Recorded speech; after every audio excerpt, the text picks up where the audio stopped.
पर मैंने आप सभी को बताया था कि जैस्मिन भसीन और एली गोनी मुंबई लौट आए हैं। अब मुंबई लौट आने के बाद में वो क्या कर रहे हैं इसका पता जरा सा हमने लगा लिया है, और इसके साथ में एक बड़ा क्यूट सा बूमरैंग भी है। क्या है इसमें, चलिए आपको बताती हूँ। नमस्कार, मैं हूँ रिदम ठाकुर, स्वागत करती हूँ आप सभी का बॉलीवुड हेडलाइंस में। देखिए, जैस्ली को बहुत प्यार दिया जाता है, जैस्ली की हर चीज का इंतजार किया जाता है। इसी बीच आपको बता दूं कि जहाँ एक तरफ फैंस जो है वो जैस्ली की शादी का इंतजार कर रहे हैं, तो वहीं पर जैस्ली जो है अपना फिलहाल डेटिंग टाइम पीरियड को एंजॉय करना चाहते हैं। तो इसी बीच आपको बता दूं यहाँ पर कि पहले तो जैस्मिन भसीन ने ये स्टोरी शेयर करी थी, और जैस्मिन भसीन की स्टोरी को एली गोनी ने शेयर किया है, और आप खुद देखिए कि इसके अंदर एली गोनी क्या कर रहे हैं। तो मैं आपको दिखा देती हूँ, तो आप ये देख सकते हैं। तो ये पता चलता है कि एली गोनी खाने की कितने शौकीन है। आपने देखा होगा कि बिग बॉस के घर में भी कई बार एली ने चुरा चुरा कर बहुत सारी चीजें खाई हैं, और इनफैक्ट उन्होंने कॉफी भी चुराई थी। खैर, लेकिन ये बिग बॉस के घर की कहानी है जो अक्सर चलती रहती है। आप लोगों से जानना चाहूंगी कि आपको एली और जैस्मिन जो है वो दोनों साथ में कैसे लगते हैं। क्या आप लोग भी इंतजार कर रहे हैं कि दोनों की शादी जल्द से जल्द हो? तो वेल गाइस, बताइए राय नीचे कमेंट सेक्शन में। बाकी वीडियो पसंद आए तो लाइक कीजिए, शेयर कीजिए, कमेंट कीजिए, और अगर आपने अभी तक चैनल को सब्सक्राइब नहीं किया है तो चैनल को कीजिए सब्सक्राइब, ताकि आपको मिलते रहे ऐसे ही बॉलीवुड और टेलीविजन की सारी खबरें सिर्फ और सिर्फ बॉलीवुड हेडलाइंस पर।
निकी तंबोली क्या कर रही है, फैंस जानना चाहते हैं, और हम ले आए हैं निकी तंबोली क्या कर रही है।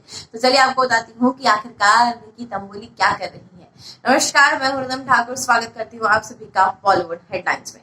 कोरोना वायरस की जंग लड़ने के बाद में 14 दिनों का क्वारंटाइन खत्म करने के बाद में जब हमने निकी तंबोली को एयरपोर्ट पर स्पॉट किया था, तो उस समय पर भी निकी तंबोली के अंदर कोरोना का वो डर जो है वो देखने को मिल रहा था। क्योंकि जिस तरीके से निकी तंबोली ने सभी कैमरामैन को कहा कि आप लोग मास्क पहनो, it's very worst situation, it's actually true, this situation is very worst, because जिस तरीके का माहौल चल रहा है, जिस तरीके से लॉकडाउन फिर से देखने को मिल रहा है। इतने समय के बाद तो चीजें खुलनी शुरू हुई थी, लेकिन कहीं ना कहीं फिर से हम पाबंदियों में आ चुके हैं। खैर, लेकिन इसी बीच कहते हैं ना कि कितना भी रुक जाए दुनिया, लेकिन उसके बाद में भी the show is must go on. तो यहाँ पर भी वही हाल है, चाहे कितनी भी मुसीबतें आ जाए, चाहे कितना भी कोरोना आ जाए, काम तो भैया करते रहना ही पड़ेगा। ऐसे ही निकी तंबोली का हाल है। निकी तंबोली फिलहाल चंडीगढ़ पहुंच चुकी हैं, और अपना न्यू लुक लेने के बाद में निकी तंबोली ने भी शुरू कर दी है अपने नेक्स्ट म्यूजिक वीडियो की शूटिंग। जी हाँ, अब यहाँ पर आपको बता दूं कि निकी तंबोली जो है वो मुदस्सर के साथ में वीडियो शूटिंग को कंप्लीट कर रही है, जो कि उनका बीच में रह गया था क्योंकि वो कोरोना पॉजिटिव पाई गई थी। अब आप मुझे बताइए कमेंट सेक्शन में कि क्या आप लोग निकी तंबोली की नेक्स्ट म्यूजिक वीडियो को लेकर रेडी है या नहीं, एक्साइटेड है या नहीं। चलिए बताइए नीचे कमेंट सेक्शन में। बाकी वीडियो पसंद आए तो लाइक कीजिए, शेयर कीजिए, कमेंट कीजिए, और अगर आपने अब तक चैनल को सब्सक्राइब नहीं किया है तो चैनल को कीजिए सब्सक्राइब, ताकि आपको मिलते रहे ऐसे ही बॉलीवुड और टेलीविजन की सारी खबरें सिर्फ और सिर्फ बॉलीवुड हेडलाइंस पर।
वेल जैस्मिन भसीन फैंस को कंग्रेचुलेशंस। जी हाँ, आखिरकार किस लिए, चलिए आपको बताती हूँ इस वीडियो में। नमस्कार, मैं हृदय ठाकुर स्वागत करती हूँ आप सभी का बॉलीवुड हेडलाइंस में। भाई देखिए, जहाँ एक तरफ रुबीना दिलेक और जैस्मिन भसीन के बीच में एक रेस नजर आ रही थी, कंपटीशन नजर आ रहा था बिग बॉस के घर के अंदर। अब बिग बॉस के घर से बाहर निकलने के बाद एक और कंपटीशन नजर आता रहता है सोशल मीडिया के फॉलोवर्स का। अब जहां एक तरफ जैस्मिन भसीन के फॉलोवर्स जो हैं 4.9 मिलियन फॉलोवर्स हो चुके हैं। जी हाँ, so many congratulation first of all for Jasmin Bhasin and Jasmin Bhasin fans. जी हाँ, यहाँ पर आपको बता दूं कि फिलहाल आपने कई जगहों पर देखा होगा कि वाया वर्सेस भी चल रहा है, Jasmin Bhasin song versus Rubina Dilaik songs. तो यहाँ पर काफी ज्यादा माहौल जो है वो गरमाया हुआ है। बता दूं आपको कि जहाँ एक तरफ जैस्मिन भसीन का सॉन्ग जो है पानी दी गल, उसमें 30+ मिलियन व्यूज जो है वो आ चुके हैं। वहीं पर अगर रुबीना दिलेक के सॉन्ग की बात करूं तो 10 मिलियन प्लस व्यूज जो है वो चल रहे हैं।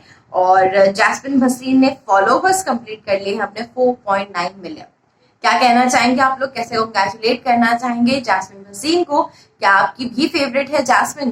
तो बताइए राय नीचे कमेंट सेक्शन में। बाकी वीडियो पसंद आए तो लाइक कीजिए, शेयर कीजिए, कमेंट कीजिए। और अगर आपने अभी तक चैनल को सब्सक्राइब नहीं किया है तो चैनल को कीजिए सब्सक्राइब, ताकि आपको मिलते हैं ऐसे ही बॉलीवुड और टेलीविजन की सारी खबरें सिर्फ और सिर्फ बॉलीवुड हेडलाइंस पर।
So well guys, Neha Dhupia कर रही है आपको थोड़ा सा क्रिएटिव। जी हाँ, कैसे, चलिए आपको बताती हूँ इस वीडियो में। नमस्कार, मैं हृदय ठाकुर स्वागत करती हूँ आप सभी का बॉलीवुड हेडलाइंस में।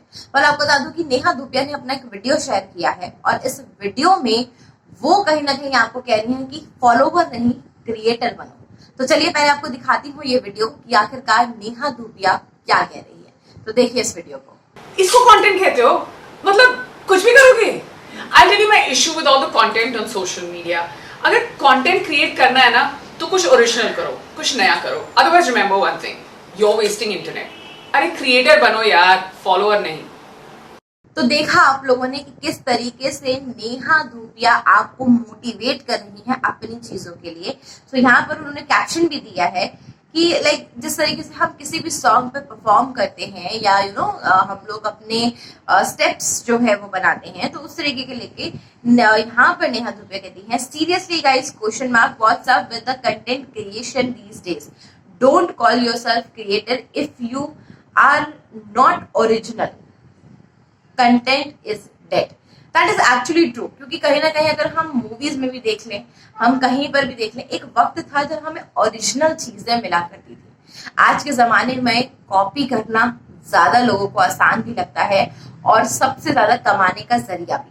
आप लोगों से जानना चाहूंगी कि नेहा धूपिया की इस बात पर आप लोग कितना अग्री करते हैं और कितना फॉलो करेंगे, बताइएगा राय नीचे कमेंट सेक्शन में। बाकी वीडियो पसंद आए तो लाइक कीजिए, शेयर कीजिए, कमेंट कीजिए, और अगर आपने अब तक चैनल को सब्सक्राइब नहीं किया है तो चैनल को कीजिए सब्सक्राइब, ताकि आपको मिलते रहे ऐसे ही बॉलीवुड और टेलीविजन की सारी खबरें सिर्फ और सिर्फ बॉलीवुड हेडलाइंस पर।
देखिए, कोरोना का कहर है, आम इंसान के साथ साथ सेलिब्रिटीज भी नहीं बचे हैं इतनी फिटनेस रखने के बावजूद भी। अब एक बार टीवी इंडस्ट्री से फिर से खबरें सामने आ रही हैं। कौन से शो के कौन से जज को हुआ है कोरोना वायरस, चलिए आपको बताती हूँ इस वीडियो में। नमस्कार, मैं हूँ रिदम ठाकुर, स्वागत करती हूँ आप सभी का बॉलीवुड हेडलाइंस में। सो वेल गाइस, आप सभी को बता दूं सबसे पहले तो डांस दीवाने चैप्टर 3, जी हाँ, ये डांस दीवाने 3 के जो जज हैं धर्मेश और साथ में इसके प्रोड्यूसर, इन दोनों को ही कोरोना पॉजिटिव पाए गए हैं। जी हाँ, आपको बता दूं यहाँ पर कि सबसे पहले तो क्योंकि धर्मेश जो है वो गोवा गए थे और गोवा से किसी काम से गोवा गए थे। गोवा से जब वो वापस आए थे तो उनकी तबीयत जो है वो थोड़ी बहुत ठीक नहीं लग रही थी, जिसके बाद में उनका कोरोना टेस्ट करवाया गया। और धर्मेश के कोरोना के टेस्ट के बाद में माधुरी दीक्षित और राघव जूलिया और बाकी के सभी कंटेस्टेंट का टेस्ट करवाया गया। बता दूं आपको कि 8 से 9 क्रू मेंबर, नॉट कंटेस्टेंट ना जजेस, क्रू मेंबर्स जो है वो कोरोना पॉजिटिव पाए गए थे। और आपको बता दूं कि माधुरी दीक्षित भी इस शो में जज है, तो माधुरी दीक्षित की जो रिपोर्ट आई है वो नेगेटिव आई है, राघव जूलिया की रिपोर्ट नेगेटिव आई है। अब धर्मेश की क्योंकि रिपोर्ट जो है वो पॉजिटिव आई है, तो इसकी वजह से वो क्वारंटाइन हो रखे हैं, शो के प्रोड्यूसर क्वारंटाइन हो रखे हैं। अब क्योंकि शो जो है वो रुकेगा नहीं, आगे बढ़ेगा, शूटिंग डेफिनेटली होगी, तो इसके लिए आपको बता दूं कि धर्मेश की जगह पर पुनीत पाठक जो है इस शो को जज करते हुए नजर आएंगे। तो गाइस, यही कहना चाहूंगी, प्लीज कोरोना से अपने आप को बचा के रखिए, जितना कम हो सके उतना कम घर से बाहर निकलिए, और निकलते हैं तो मास्क पहन कर निकलिए, ताकि अगर आपको कोरोना है भी या नहीं भी है तो जो कोरोना वाले पेशेंट्स हैं या जो जिनको कोरोना हो रखा है उनकी चीज आप तक ट्रांसफर ना हो और आपकी चीज उन तक ट्रांसफर ना हो। अभी के लिए इतना ही, बने रहिए चैनल के साथ बॉलीवुड हेडलाइंस में।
देखिए, गलत सॉन्ग रिलीज होने से लेकर उसकी शूटिंग के बाद से ही लेकर पारस छाबड़ा जो है वो थोड़े से गायब नजर आए थे, लेकिन अब वो अपने फैंस को शुक्रिया अदा कहते नजर आए हैं। लेकिन साथ में माहिरा शर्मा को भी, रुबीना दिलेक नहीं, ऐसी स्कोर नहीं, वायरल म्यूजिक नहीं, लेकिन वाई माहिरा शर्मा, चलिए आपको बताती हूँ। नमस्कार, मैं रुदम ठाकुर, स्वागत करती हूँ आप सभी का बॉलीवुड हेडलाइंस में। भाई देखिए, यहाँ पर पारस छाबड़ा ने, देखिए क्योंकि सॉन्ग जो है वर्ल्ड वाइड नंबर 1 पर ट्रेंड कर रहा है और जिसकी स्टोरी जो है वो रुबीना दिलेक ने भी शेयर की थी और काफी सारी चीजें जो है फैंस ने पसंद भी किया है। 10 मिलियन प्लस व्यूज जो है वो पहुंच चुके हैं। अब इसी बीच यहाँ पर पारस छाबड़ा ने क्या कुछ कहा है अपने फैन से, चलिए आपको दिखाती हूँ ये वीडियो। सपोर्ट के बिना I am nothing, we are nothing. और मायरा के फैंस ने भी हमें बहुत सपोर्ट किया है सपोर्ट। Okay, thank you. तो देखा आपने कि किस तरीके से पारस छाबड़ा ने जहां पारस आर्मी को थैंक यू कहा है, तो वहीं दूसरी तरफ उन्होंने माहिरा शर्मा के फैंस को भी थैंक यू कहा है। जी हाँ, आपको बता दूं, अभी देखिए ये जोड़ी वाला किस्सा है क्योंकि पारस छाबड़ा और माहिरा शर्मा दोनों ही बिग बॉस सीजन 13 में मिले थे। दोनों की कंपेटिबिलिटी जो है वो काफी अच्छी रही है, फ्रेंडशिप अच्छी रही है। अब जहां पर एक तरफ पारस का कुछ आता है तो माहिरा शर्मा के फैंस पसंद करते हैं, वैसे ही जैसे सिडनाज में अगर कोई भी म्यूजिक वीडियो आता है या कुछ और आता है तो सिद्धार्थ शुक्ला के फैंस शहनाज गिल्स को अप्रिशिएट करते हैं, शहनाज के फैंस सिद्धार्थ को अप्रिशिएट करते हैं, रुबीना के अभिनव को, अभिनव के रुबीना को, और जैस्मिन के एली को और एली के जैस्मिन को। तो ये कहीं ना कहीं जो है ना ये वाली चीज चल रही है। खैर, इसी बीच आप मुझे बताइए कि आप लोगों को एक गलत सॉन्ग कैसा लगा, बताइएगा नीचे कमेंट सेक्शन में। बाकी वीडियो पसंद आए तो लाइक कीजिए, शेयर कीजिए, कमेंट कीजिए, और अगर आपने अब तक चैनल को सब्सक्राइब नहीं किया है तो चैनल को कीजिए सब्सक्राइब, ताकि आपको मिलते रहे ऐसे ही बॉलीवुड और टेलीविजन की सारी खबरें सिर्फ और सिर्फ बॉलीवुड हेडलाइंस पर।